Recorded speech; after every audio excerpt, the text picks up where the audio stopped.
Welcome to today's show. It's awesome to have you tuning in with us.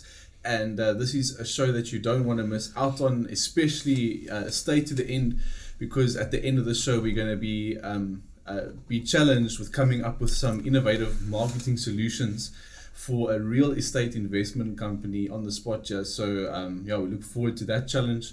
My guest today is Deon Wolfaardt, a capital growth specialist, currently working as the executive director of Keller Williams Team Invest, a real estate development and financial services company based in Cape Town, South Africa. This company services property investors from around the world, specifically in helping them to diversify their portfolios by investing in South African real estate. Deon has vast experience in strategic planning, sales and marketing, business development, financial management, investment management, and startups. He has worked as a business development specialist, director of sales, and in CEO roles throughout his career. Welcome to the show, Deon. Thank you, Justin, and thank you for that intro. Sounds good when you read it. Big expectation to live up to today. So hopefully there's going to be some golden nuggets for the audience today, business-wise and marketing-wise. So Deon, I think before we get started and we talk about Team Invest and everything that you're busy with at the moment, I think what would be very valuable for all the listeners out there is just a little bit of a background on your story. I think it's always interesting listening to someone with so much experience and skills and just hearing where it started, where did the passion come from, what was your dream kind of, and how it got you to where you are today. Yes, thanks, Justin. I have to dig in deep now, a couple of years ago, but my professional career started in 91. I went to the army after matric. So I didn't really know what to study. In those days in South Africa, it was still quite conscription. Yes, it was mandatory. We were the second last intake that was still mandatory, sure. Military service. I think the benefit was ours was reduced to 1 year. So at least, it wasn't 24 months. And at that stage, there wasn't any war raging with Angola anymore. But nevertheless, I don't know what to study at the time. I knew I was a businessman. I knew that from the age of 5 because I was selling my mother's stuff to my brothers. So everything, all the ornaments in the house had a price written on the bottom. And I had a shop and they had to buy it from me, and I mean during school days I sold lots of stuff to make extra money, and whether it was clothing or second-hand shoes or whatever. So the entrepreneurial spirit was alive in me from a very young age, but my mother convinced me to take up a professional career. So at the time I thought, maybe banking is a good way to start a professional career. So I joined Nedbank in 91. And very grateful today I did, because the bank industry really taught me everything about business. I spent my 7 years with Nedbank, the first 7 years, in a couple of divisions. And quite interesting, in those days, the branch manager was still in control of everything. So he had the last say. He was the main man, the main peanut.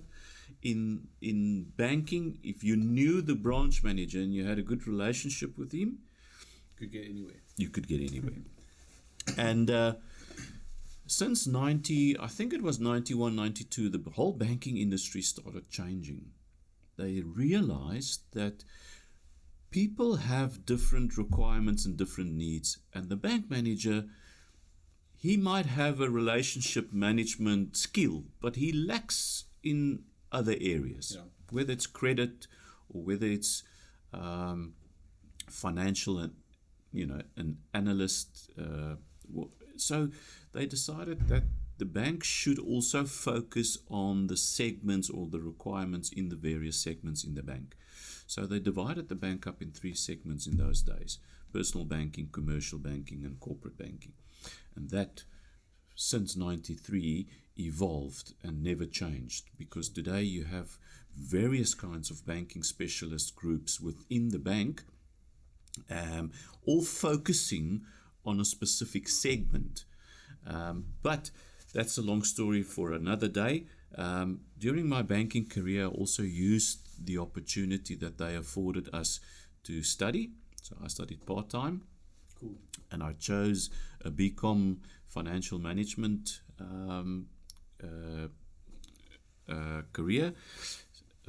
curriculum. So those days, financial management, I realized was key to understand the finance or the financial aspect of a business.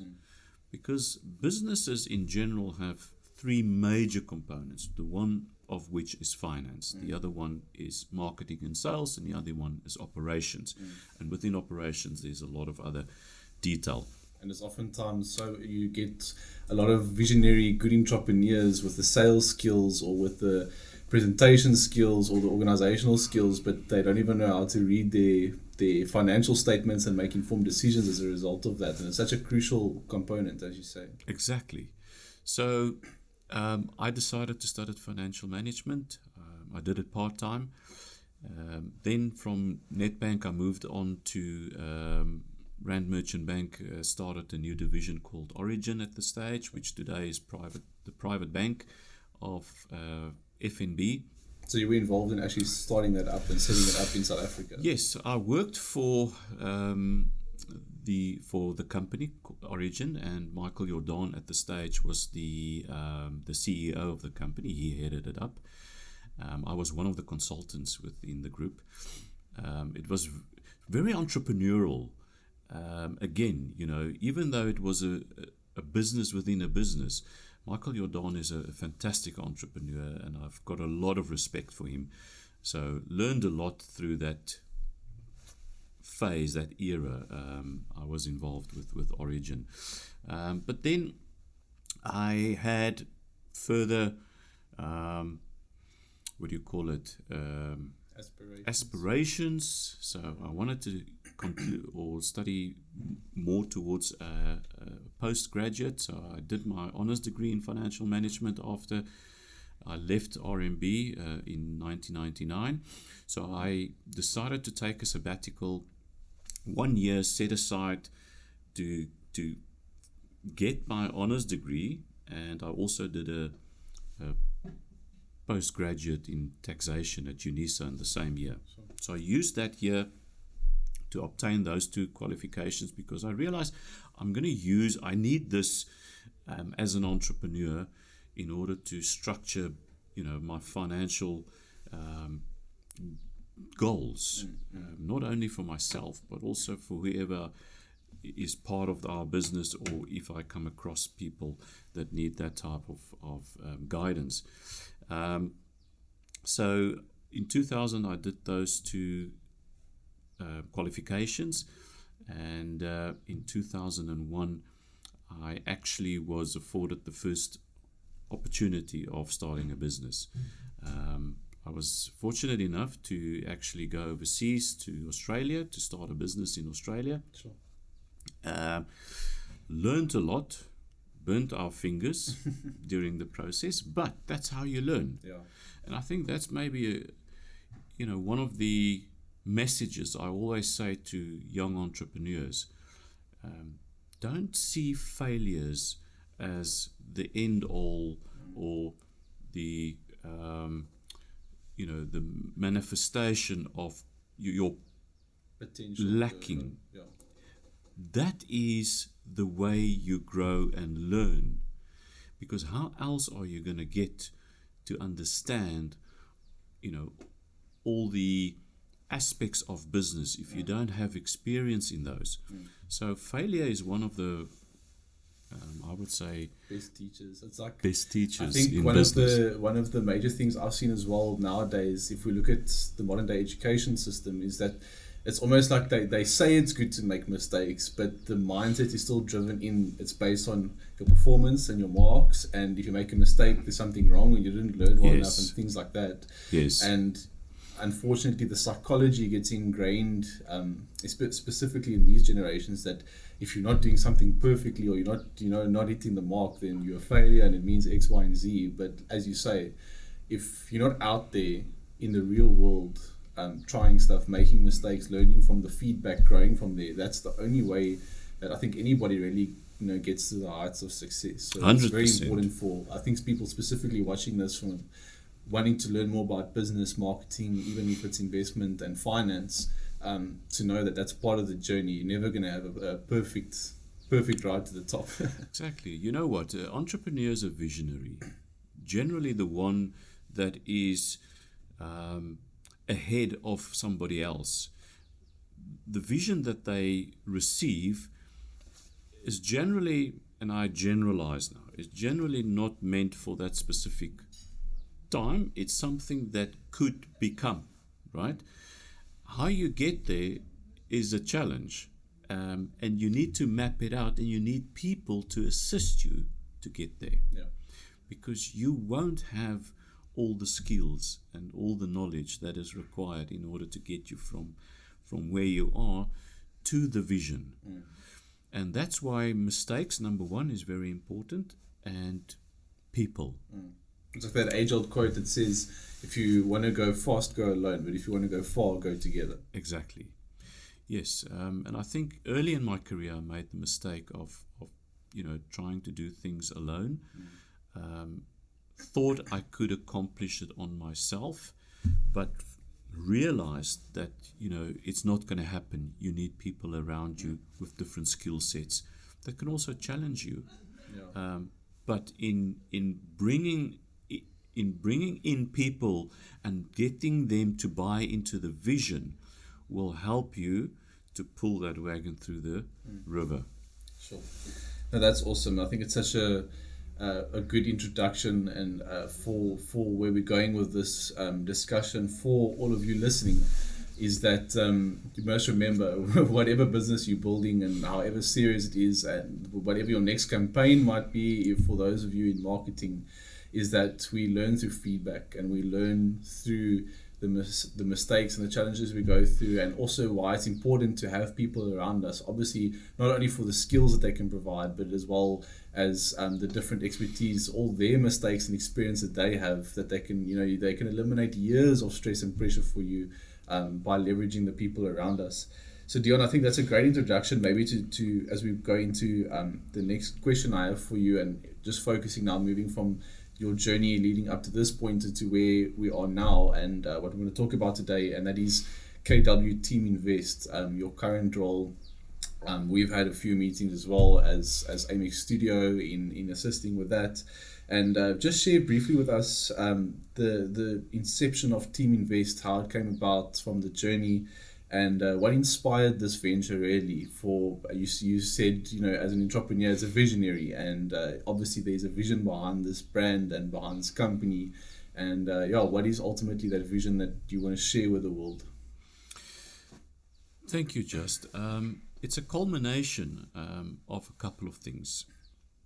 I had a vision of building a business that could help people creating wealth, right?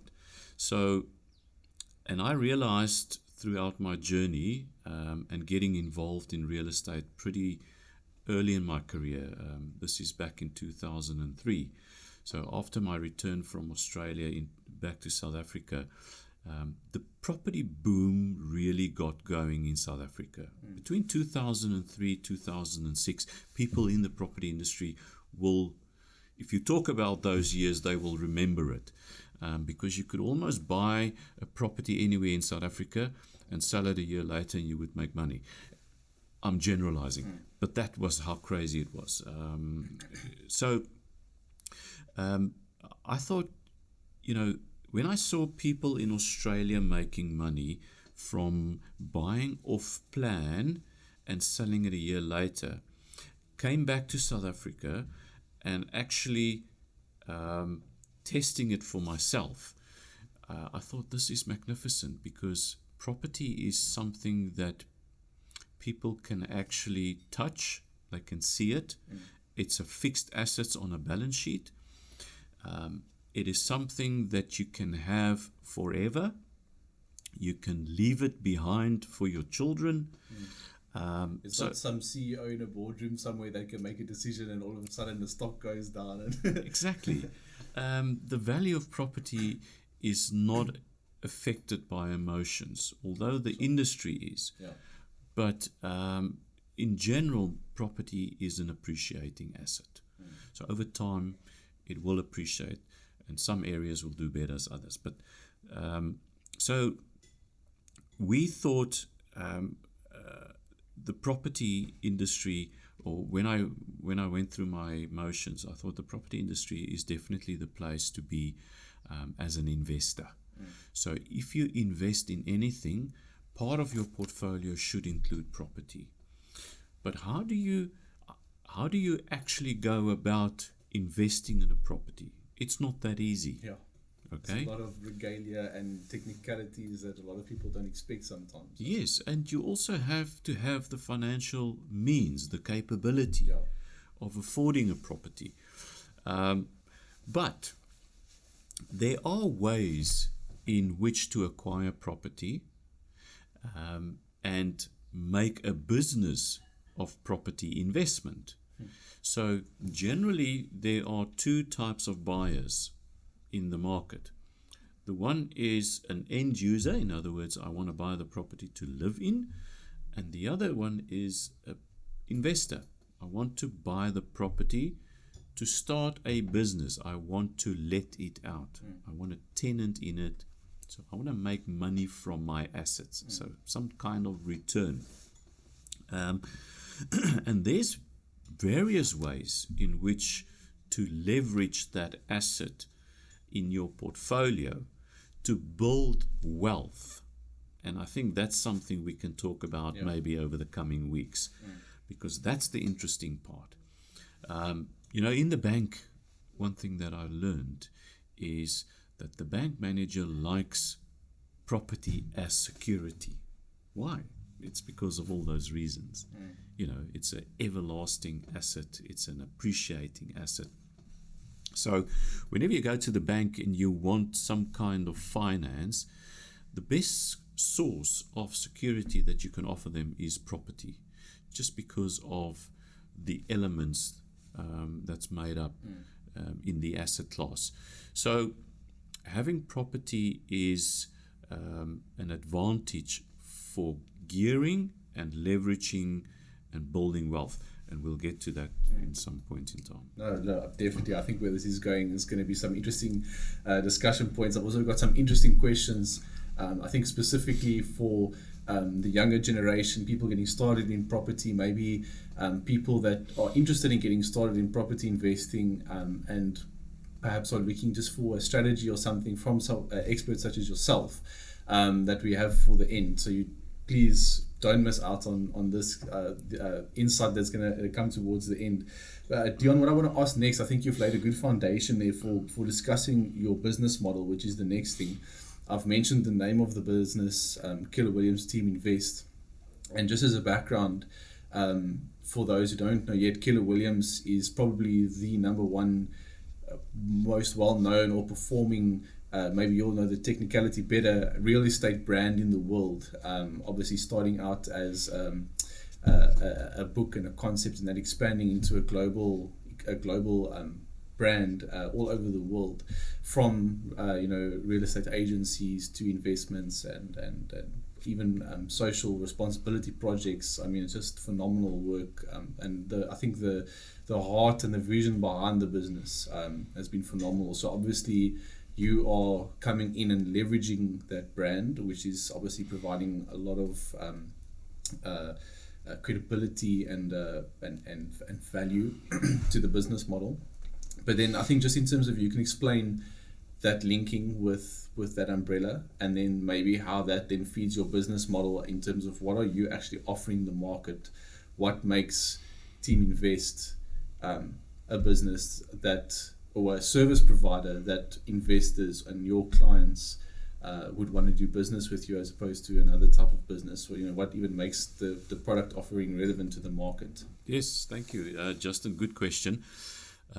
I can't take the credit for choosing Keller Williams, but I am very satisfied that my predecessor or my colleague, Jaco Maritz, actually had the vision with his team to buy into the Keller Williams Group. And as you said, the reason for that, it is the biggest brand, real estate brand in the world, maybe lesser known in South Africa. And I'm say that tongue-in-cheek because currently we're the third largest real estate group in South Africa. But in terms of numbers, agent count and turnover, it's the largest, mainly because it's a US-based company. They've got huge representation all over the States, even in Europe, and I think as far as Australia and New Zealand. So although they've been in South Africa for 10 years, Keller Williams is really starting to make presence or their name well known in the market. They started out as what we call a resale specialist. So Gary Keller, those days when he started the business, he was also looking for models in creating wealth. And he did exactly what we are doing today. So he has proven the model that, in real estate you can make money as an investor. So it wasn't a difficult choice. We were looking for something that could give us an international footprint. Why? Yes, South Africa is our base, and South Africa has exceptional opportunities, and our client base in South Africa is a client base that we want to actually grow in terms of capital growth into international markets. So for us, it was important to have that footprint. Currently, we only service the South African market, but maybe later on we talk about the vision, is where we're going with this. That will include international property opportunities as well. So the one thing, yes, Keller Williams, we fit in under one of the market centers. They call it market centers within the Keller Williams Group, not branches or outlets. So we're part of the Durbanville market center called Spectrum. And our shareholders actually have acquired a few market centers. They in Blobergstrand, and they've got one in Pretoria. So we operate under the Keller Williams Market Center umbrella, and we are registered as a team within Keller Williams. Again, that's technical stuff, but we are, within the terminology of Keller Williams, we are known as a team. So Team Invest offers investment solutions, not only for our market center, but for the entire Keller Williams agent group within South Africa, which is now standing at about 1,600 agents nationwide. Wow. Yes, so our offering wouldn't be specifically for one location. It's a national offering. Whatever we bring to the table as part of our offering is available to the entire Keller Williams Group and South Africa as a nation. Wow. So just to earth that as well, in terms of the end service for the client, you are obviously working under the brand and it's the real estate group, but the end product, what you're actually offering, is investment service where a client can work through your business to say set up a meeting and say, Deon, I am interested in getting involved in property investing. Perhaps they already do. I want to diversify my portfolio. I want to leverage the tax benefits afforded through certain acts in the country, or whatever the case might be. And you can obviously assist with all of those services, portfolio planning, XYZ. But I think the key benefit as well is you actually have the stock of investment properties on your portfolio to be able to offer to these investors, that it's not they investing in some other scheme or fund. They're actually buying a direct unit, which is obviously managed, and your process that you perform. Yes. And that ultimately just provides a solution to investor where they don't have to go through all of that entropy themselves. Correct. 100%. So just in Keller Williams, we have focused areas. of which obviously resales count for a lot. And then also the rental side of things. So you either live in the unit as an end user or you buy it as an investor. If you buy it as an investor, there has to be a tenant. So we've got a large rental unit within the group that assists us in managing those rentals. Currently, they have about 500 units under management. And we've formed another focus group, really, and this is what you alluded to now. So the investment team is specializing in investment sales. So our first thing that we differentiate with is our products are newly built. So generally new developments, yes, because we partner with Stock Capital and we've got the exclusive arrangement with them on all their developments, we have stock. And that's a great privilege. And obviously it's a massive benefit investing in a new development as opposed to yes, second-hand properties. exactly. So there are other benefits that you will enjoy from investing in a new development. And this is one thing that I've seen in my days when I was in Australia. If you buy into a new development, right, we're in year one, you put down a deposit of, let's say, 10,000 Rand, right, you will most likely only take occupation of that unit 12, 18 months from now, because, you know, they still have to go through the construction phase. So one little thing that I've learned in financial management is a thing called time value of money. Money changes value over time, right?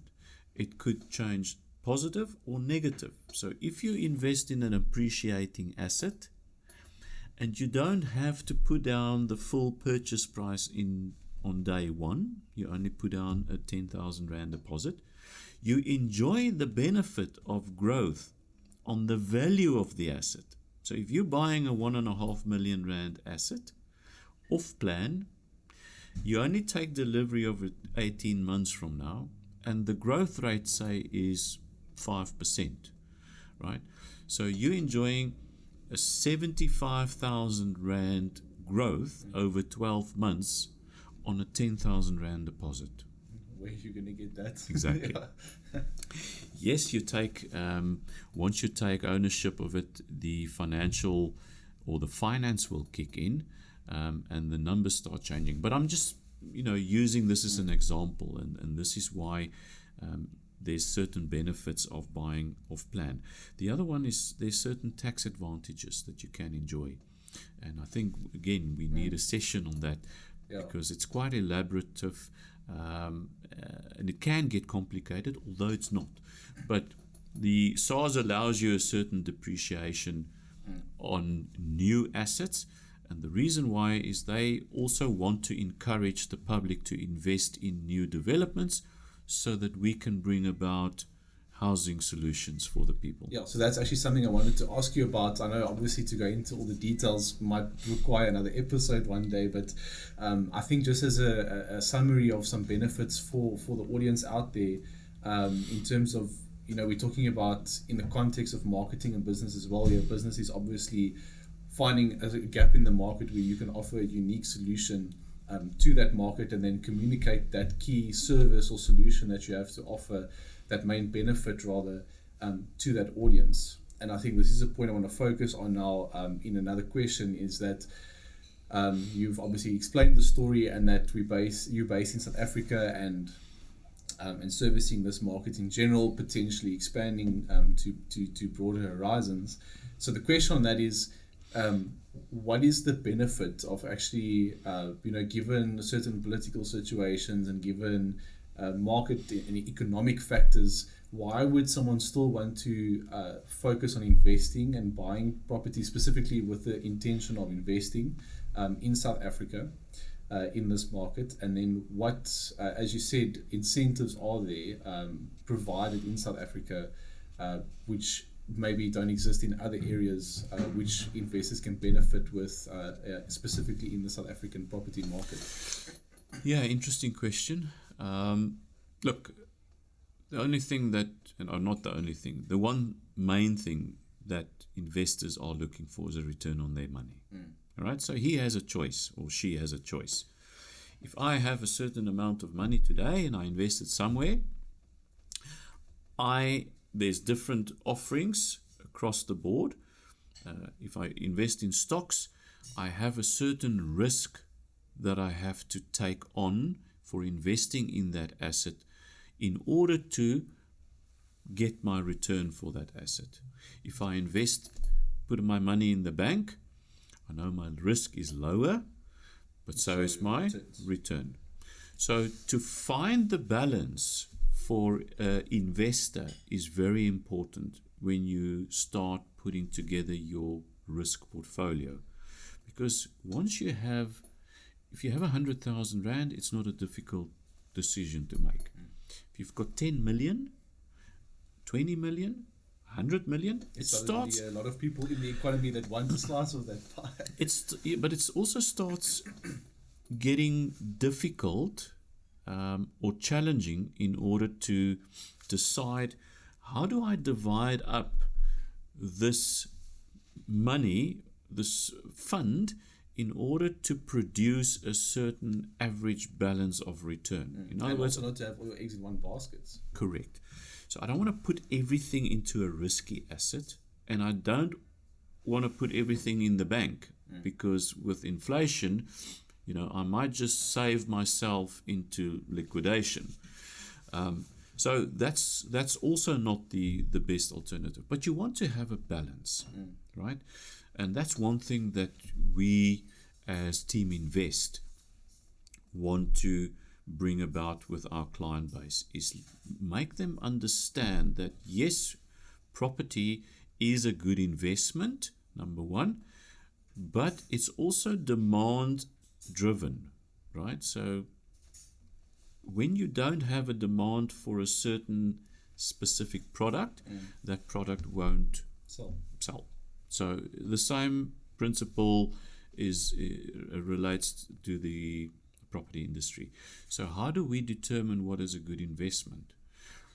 It's really about, number one, the product. Obviously, there has to be a certain demand from the tenant base in order to live there. It has to be area focused, or it's maybe a product that's really special that they would differentiate them from the competition. And if you can find that you know that your asset will have an attraction from end users and tenants, then you know that you will produce a certain yield or a return on that investment. Because remember, if I have to pay 10 Rand to the bank and I'm getting 8 Rand from the tenant, it doesn't always bring about a positive return. Yeah. What else do I have to do, and how long will it take in order to produce a return that I want? But to come back to your question, I think demand will determine a lot in terms of the higher yielding investments, and that's what we're looking for. And I think South Africa is a good market for that, because obviously there's a high demand for property, there's an increasing population, there's a lot of people moving towards South Africa, whether it's from African countries, even European countries. We've seen a lot of that, specifically here in Cape Town. It's quite a popular destination, being also voted top city of the world again, I believe, for 2023. Yes. And I think as well, given economic factors in other countries, it's making this quite a viable destination for investors to say, listen, here's a good market. Yes. It's out of the main, even, it's geographically as well. It's so far out of a lot of other socio-political problems going on in the world, that it really just makes it such a good market to say, listen, I can actually take a portion of my pie and put it in this market, because let's call it a higher risk, higher return thing. But in saying higher risk, because of the demand and, as you say, certain investment factors that's playing a role here, it's actually a relatively good, educated investment that you can make. 100%. So we all know that the Western Cape is enjoying the benefit currently of a higher demand, and there are reasons for that. So we know that certain areas in the Western Cape will produce a better return on property than others.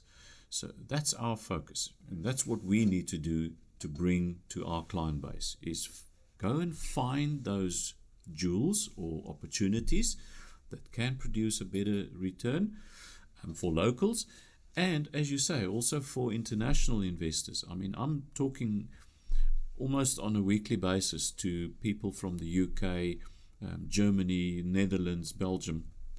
They all have their own problems, even France. Don't think strikes and,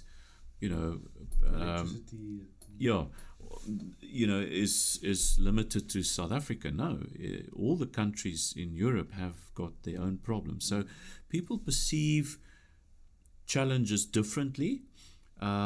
But once they get here on vacation and they see what Cape Town has to offer, they immediately fall in love with Cape Town, and they want to live here.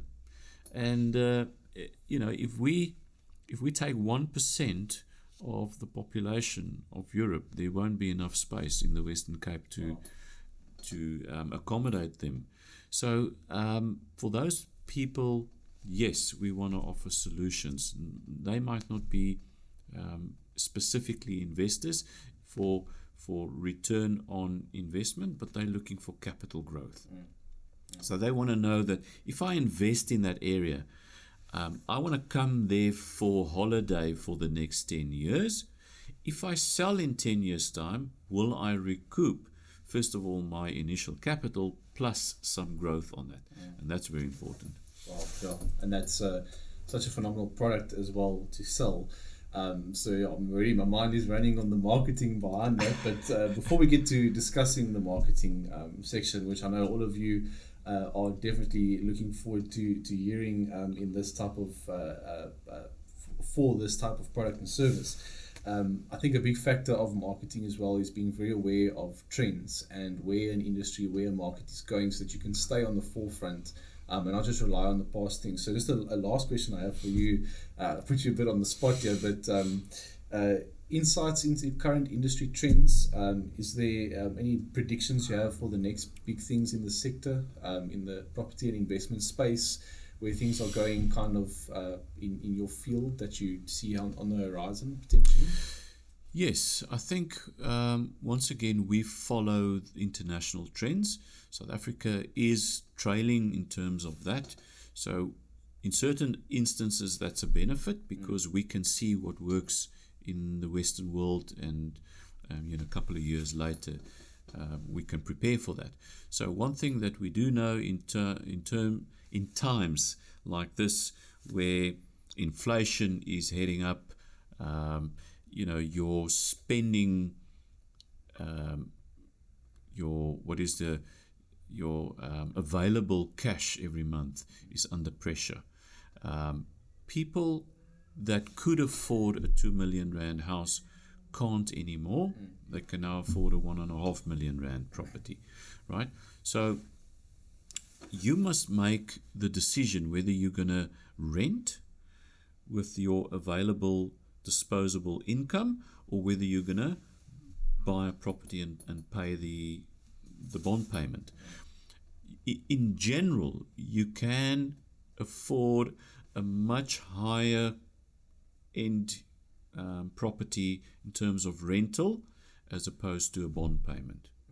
So the same property will cost you 20,000 in rent as opposed to 3 million or 30,000 rand on a bond payment. So you save 10,000 rand. So what I'm saying is, we can see the trend again is moving towards renting. So we do believe that the rental demand is going to increase. We've already seen it.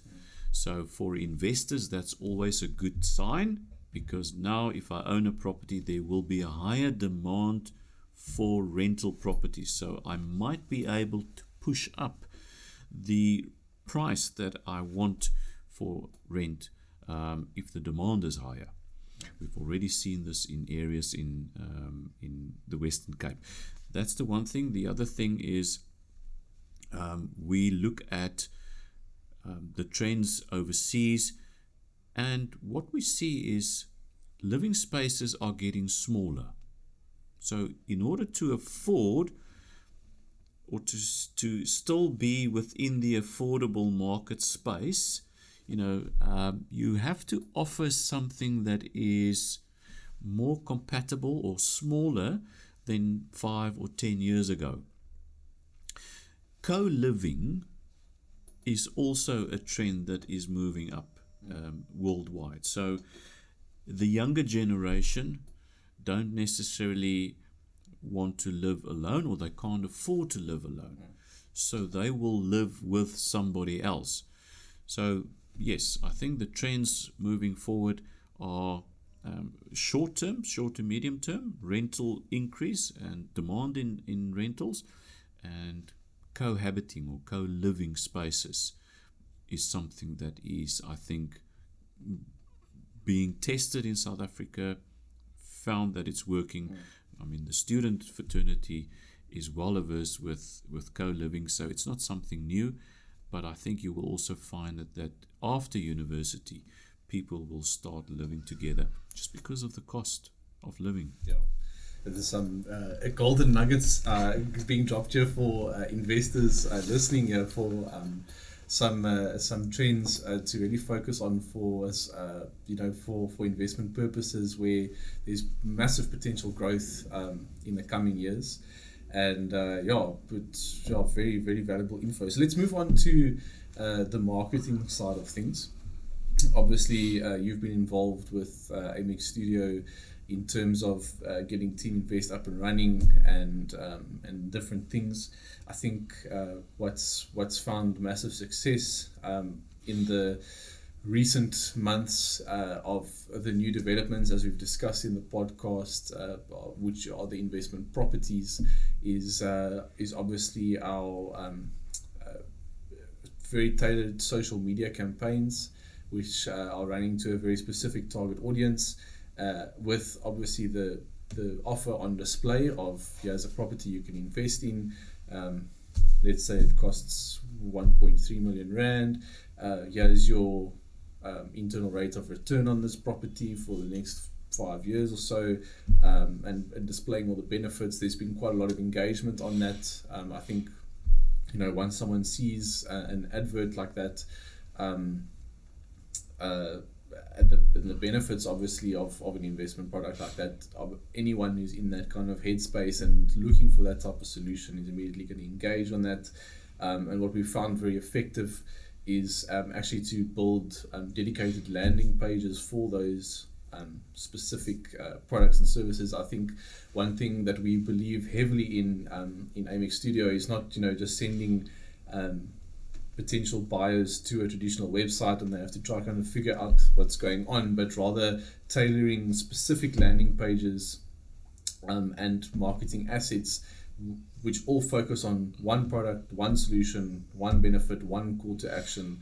From the moment that person engages with a piece of content or an advert which activates a specific need and a buying behavior, they can follow that pathway all the way down to a conversion point, which has worked phenomenally well in terms of lead generation. At the moment, I think we've even had a problem of maybe potentially too many leads for the agents to handle, which is a good problem to have. One thing that if we want to which I want to throw out here, which I think will be a very valuable kind of case study for the audience, if we look at your business model, I think specifically a very good type of campaign is targeting the overseas investors, like you said, people that want to potentially set up a holiday home here or just diversify or whatever the case is how would we go about a campaign like that? So I thought it would I thought it would be a very valuable thing to share, given your conversation, and then I will open the floor if you have a specific thing as well that you maybe want to put me on the spot on with. But I think in terms of a campaign like that, a lot of people would sit and think, but how are we going to how are we going to take what we have to offer, which is a phenomenal solution to a potential investor, and where they are in their space now, and make it something that is even something they're thinking about, which is a lot of the time I think a problem in marketing and in business, is that we come up with such amazing solutions with experience or what we know to work, but to inform and educate someone about that, so that it enters their mental spaces. This is actually something I need, and they've never thought about that before. Is quite a challenge, and a lot of people kind of get stuck at that point, because the general thing in marketing is, where's a competitor? Let's research and analyze them. How can we create a better offer than our competitor and get that advert in front of an audience?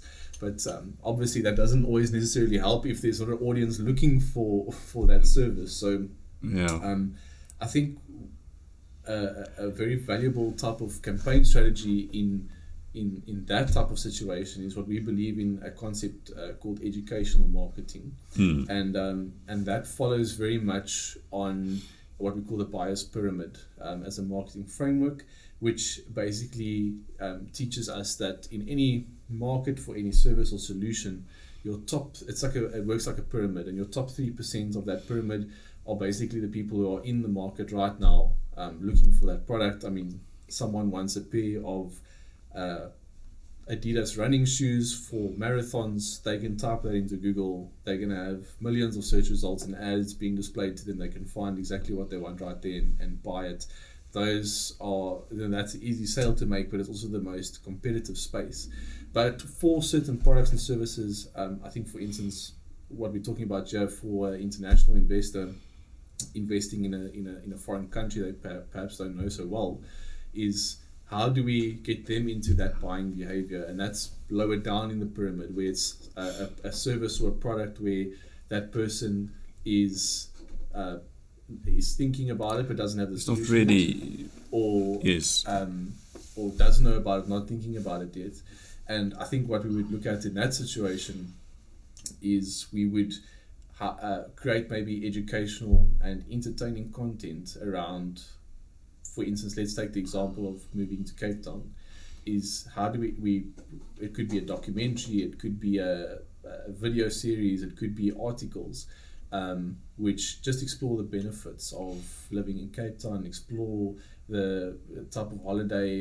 It could even be a case study of someone from Europe that we interview, and this person just explains the phenomenal life transformation they've experienced of moving to Cape Town, and rather using that as a targeting strategy, putting that in front of the right people on the right platforms, and seeing who are the people who actually engage with that content.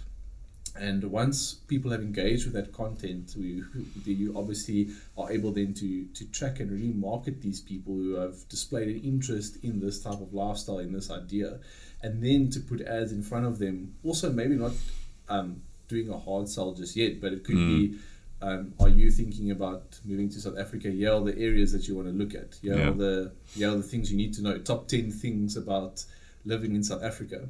Further, that the person's buying behavior, decision-making process is being influenced, and obviously we're showing that we care about the person. We building a relationship, not just trying to make a sell. And once the people have then come through that process, we can then either provide an ebook, we can provide a webinar, learn the complete process to setting up your holiday home in South Africa and retire with financial return, or whatever the case might be.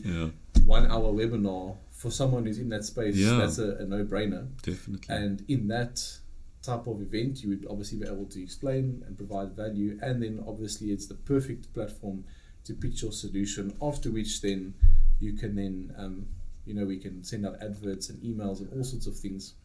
So that's something I think would be a very innovative campaign for building a new segment of clients for Team Invest. I like that area very much, and let's just take a step back. You've said a lot of things. My mind is going at 180 miles an hour. Sometimes what happens with me, I get so excited about these things and I throw it out there. No, I like it. So Justin, remember what I said, entrepreneur needs skill sets. One of those skill sets that he does need is a marketing and sales expert. Generally, entrepreneurs are good salespeople. But the marketing side of things is more of a science. So we need the science in order to predict, help, understand, and also facilitate the communication, right? And this is why we've set up a different team within Keller Williams, because it's focused. We're taking the focus away from the people that wants to live in the property to the people that wants to invest in the property. And that's really why we did it. Because I'm talking to a different market now. Yeah. And with your help, exactly that. We create communication for that market. What is important to you as an investor? I want to talk about that. And this is where you guys are very well, good at, is I can come to you and say to you, this is the market that I want to react to my product. What do I need to do? And yes, your social media campaigns has done tremendously well for us. So we're very fortunate to have, a lead funnel that bring in all those leads for us. They might not all be on the top 3%, but as you say, through education, and this is one of the things that we are going to invest a lot of time and effort into, is the education. Through the education, we will bring those people from the bottom of the pyramid through to the top. And that's why it's important to team up with somebody like you, because you guys understand that. How do I package this communication for people that has got no clue of property investment, nevertheless, or never mind, which areas, what type of product, and. So our offering want to include that segment of the market, but we need to do it through education. And if we go to Europe, same story. It's a different segment we're talking about. How do we address the needs of that population? And as you clearly already spelled out, Well, mine ran a little bit ahead of me there. The marketing exercise. But I like that, and we need to do that, Justin. This is a product where you do need to educate your market, because there are too many things that you need to take into consideration. And what do we need to do is save people time. That's the only commodity that really that matters. So if I can save you time and I can bring you all the information to your desktop or your phone that you need in order to make a decision within a very short period of time, then you guys have fulfilled your job, and I can bring a solution to somebody that has got a requirement. Sure. That's very exciting, and we look forward to that journey. I think for all of you marketers out there as well watching this, one thing that's really important, and that I've definitely seen and learned over the last several years of marketing as well, is with this massive rise of over digitalized or how can I say, AI powered tracking and digital marketing tools that's available at our disposal. It's become very impersonal and very in your face type of marketing.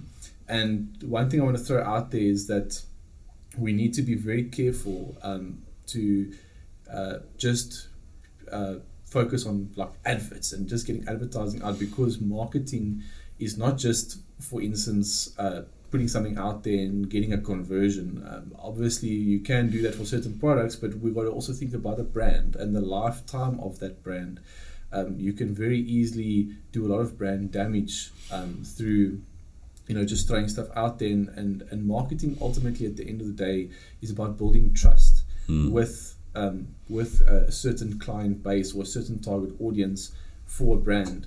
And therefore it's very important that one of your key focuses working with a company, and specifically, with a client where it's something like in the financial world where people are parting with large sums of hard-earned money. Really, it's an emotional decision. It's a decision that has to think 20 years into the future. You can't just be driven to get the conversion. It's something you really have to care for the person and build that trust. So having said that, Deon, from your side, it's something we like to do on the show with our the guests that we have on. Is there a potential challenge in your business model, in the marketing, or in one of the areas where there is a potential that you see to try and tackle a campaign, to solve a problem, to further drive the revenue growth or something, that you can issue to us and see if we can on the show come up with the solution for that? Yes, I think there is. I think we've touched on it now. I think the education-based marketing is one of the things that we really want to get involved with. And I think that's where you guys can offer a great solution. So I'm challenging you and I'm asking you, if I want to bring in more people from the market that are not sophisticated investors.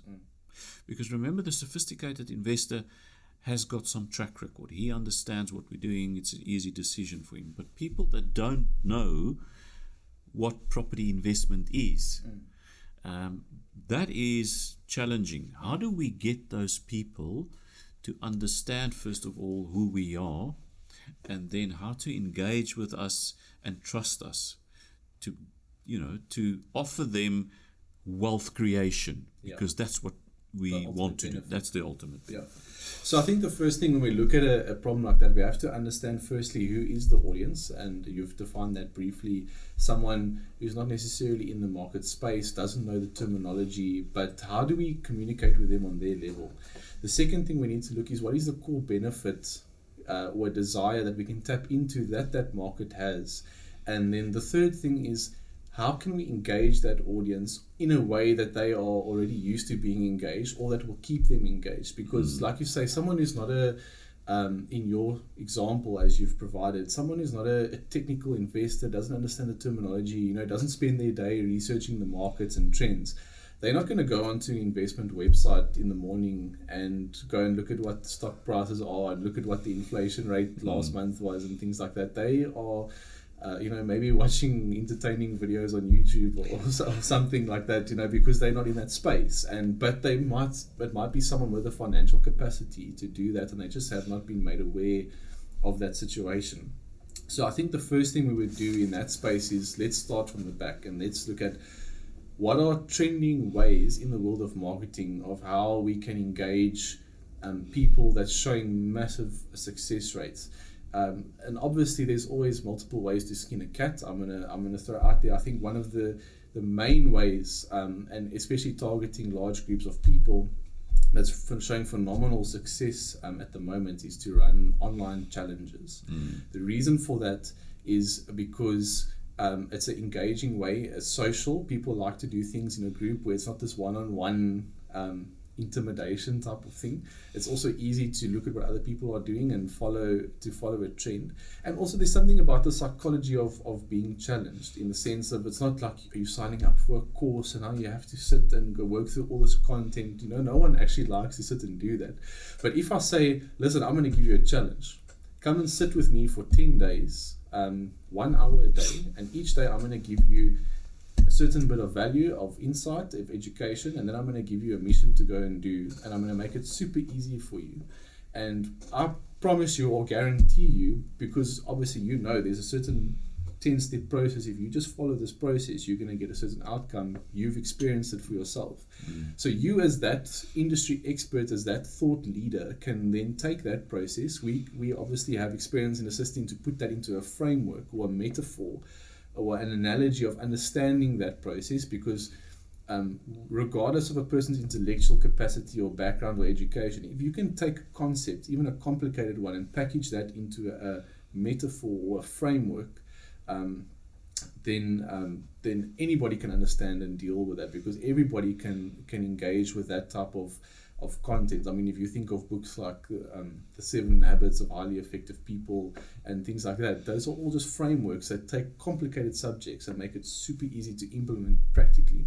So I think the first thing would be to create I'm going to use an example. We would create an online challenge. We would take, what is the process that you want to teach a client? So let's say the challenge is called how to become how to be able to invest in property and become a millionaire. And become a millionaire.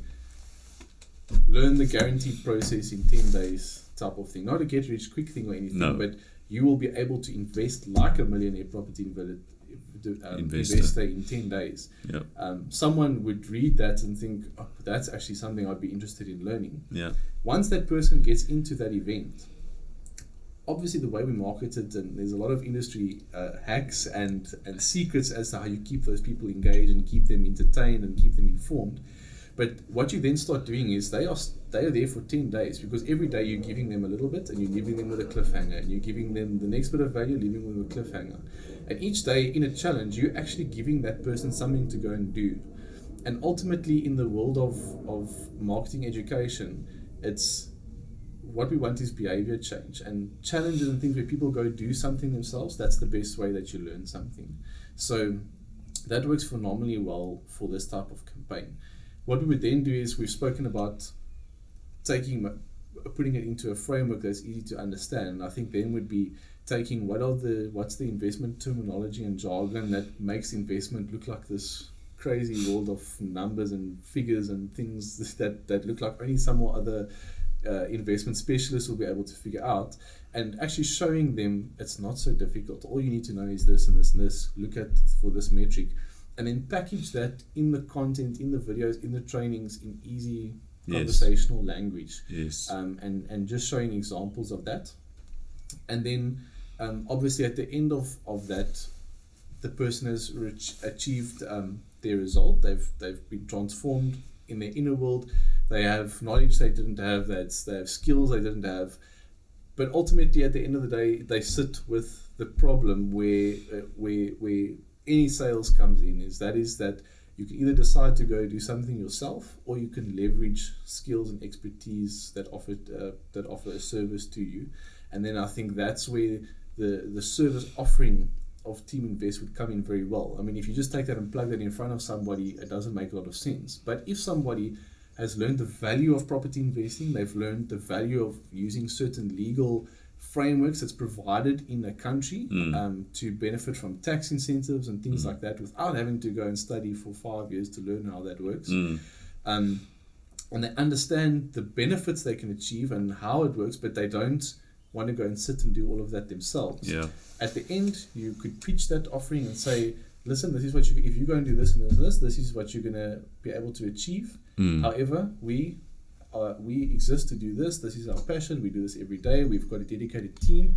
And if you invest through us, we give you X, Y, and Z, and it becomes a no-brainer. And I 100. think that would be a phenomenal way to tap into a large audience and actually generate a lot of sales through that channel. 100%. Just a couple of thoughts that, as you're talking, very important. Remember, we want to see ourselves as a boutique offering, meaning you come to us, we deal with everything, all right? When you buy a property, there are certain things that you also need to do. You need to put up a structure. You don't have to, but we will teach you how to do that. You need to finance. By structure, you mean a legal structure protects your finances. Correct. And things like and that. also protect your estate, right? So do you set up a trust? Do you set up a company? Do you set up a mix of trust and companies? All those things we need to consult with you and teach you. The other thing is finance. Where do I go for my finance? Where do I actually, obtain a bond? Can I go to some of the other banks that are not the four majors? So those are the things that we also want to assist you with. tax and accounting. Now that I have my company, I'm running my investment properties or buying my investment properties in the company. I'm renting them out. How do I formulate my accounting books? All of that we want to help you with. The tax. How do we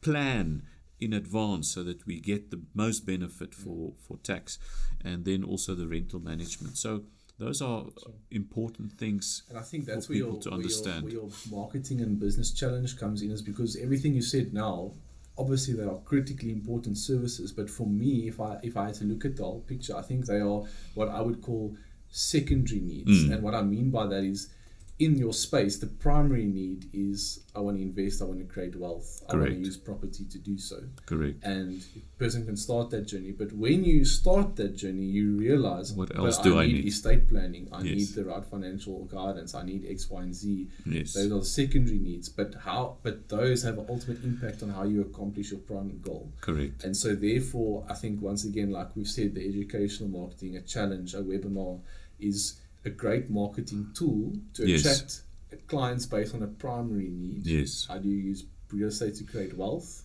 and talk about the why and the what behind how you can do that.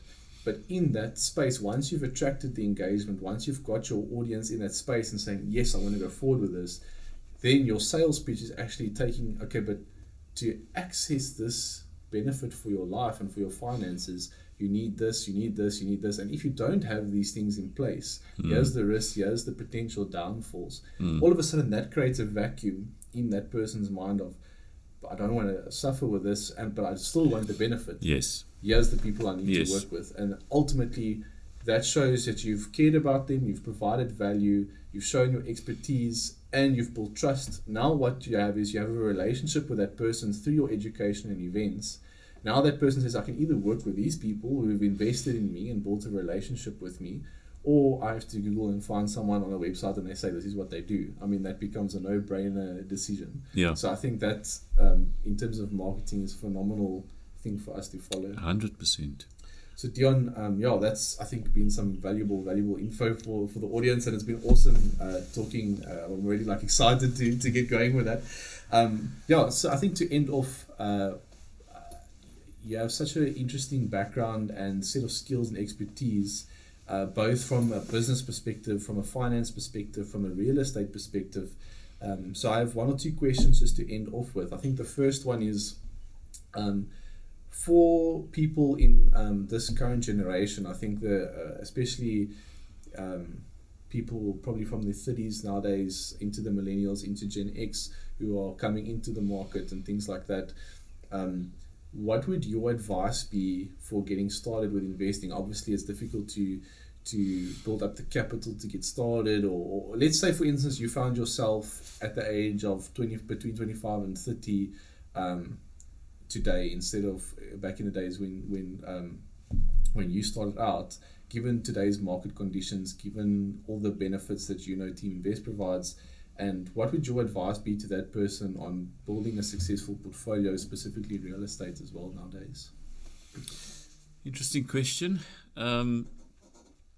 Look, I think people always ask, when is the best time to start with property investment? There's never a good time, always is a good time. So there's no one specific point. But I think what is important is that affordability. So don't put yourself under pressure, right, to invest in a property. You have to do your research, and that's probably where we can assist a lot, is finding the right property to invest in, so that the tenant can help me, right, pay all the necessary stuff, and whatever balance is left or deficit, that it's not going to put me under tremendous pressure, right? So that's the first thing. So if you're looking for something to invest in, find the right balance. And nowadays, you can invest in properties for under $1 million. It's not necessarily that you have to invest in Cape Town. There are great investment opportunities all over the country. I mean, we now know of opportunities, you know, of 500,000, 600,000. So Which is way more accessible. Yeah. yes, it makes it accessible to a lot more people. If the banks are happy to finance those properties at 100%, then you know it allows the younger generation to actually start investing. I think the most important thing is who is going to pay my investment. In other words, the tenant. Can that area support, you know, a good tenant that fulfills all the criteria, and if all those boxes are ticked, if I put the tenant in, yes, I mean that starts your journey. So I would, if you ask me if I could do it over, I would have invested in property way earlier in my life, within balance. In other words, that I don't put myself under pressure, and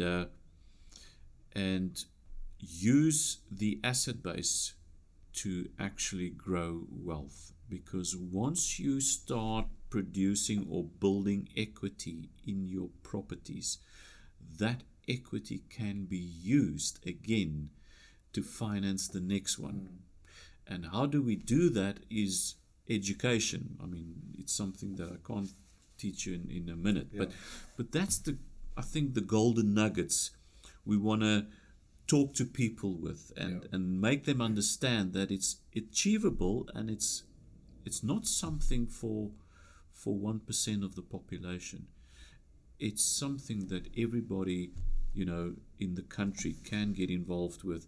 If you have some kind of disposable income, then you can start investing in property. Which is why it's so important for all of you listening to get in contact with Deon and his team, and to experts such as himself to just get started on that journey rather sooner than later. I think it's one thing that we all want is to enjoy our memories and not have regrets, and I think investing is one of those. I actually saw a video on social media the other day where the guy was giving an example of, I think if you start investing 1,000 Rand a month at the age of 25, and let's say you're earning about 8% on that, by the age of 65, retirement age, you would have about, I think it was 14 or 15 million in the bank, compared to if you started at the age of 35, I think it would only be about 4 or 5 million or so, obviously because of compound interest, which is why it's so important to get started earlier. Definitely.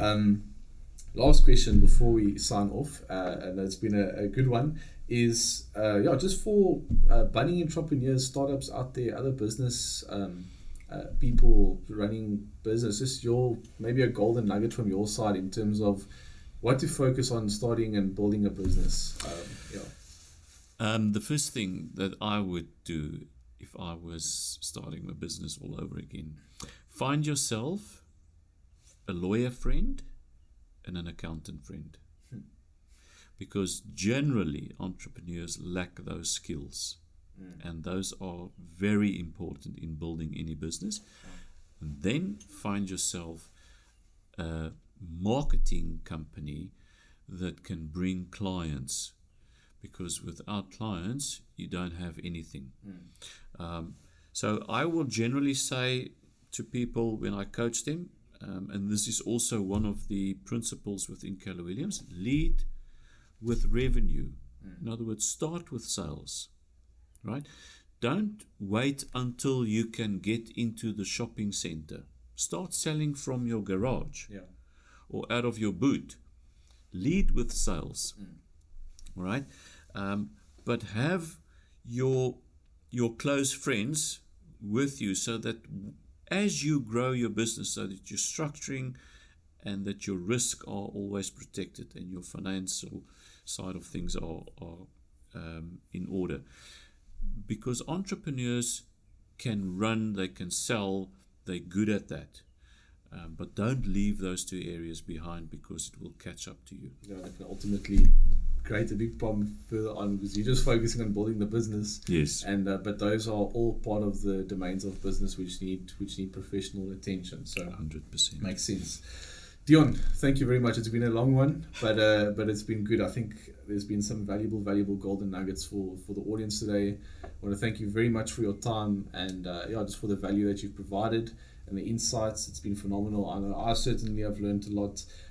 Definitely look forward to further campaigns and for the growth of Team Invest, obviously leading with marketing, leading with revenue, and we look forward to that journey as well.